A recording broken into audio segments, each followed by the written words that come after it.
एक नाशिक न्यूज, प्रेक्षकांचा विश्वास आणि निष्पक्ष पत्रकारितेची ओळख। नाशिकमध्ये रिक्षा, टॅक्सी, टेम्पो आणि ट्रक चालक मालकांची प्रमुख संघटना असलेल्या श्रमिक सेनेत मोठी राजकीय घडामोड समोर आली आहे। श्रमिक सेनेचे महानगर प्रमुख बाबासाहेब उर्फ मामा राजवाडे यांनी आपल्या पदाचा राजीनामा दिला असून यामुळे नाशिकच्या राजकीय आणि संघटनात्मक वर्तुळात चर्चांना उधाण आलंय।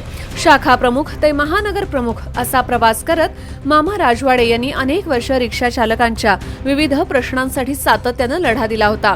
मात्र अचानक दिलेल्या राजीनाम्यामुळे अनेकांच्या भुवया उंचावल्या आहेत। काही महिन्यांपूर्वीच त्यांनी शिवसेना ठाकरे गटातून भाजपमध्ये प्रवेश केला होता। दरम्यान कौटुंबिक कारणांमुळे ही जबाबदारी सांभाळणं शक्य नसल्याचं त्यांनी आपल्या राजीनामा पत्रात नमूद केलंय।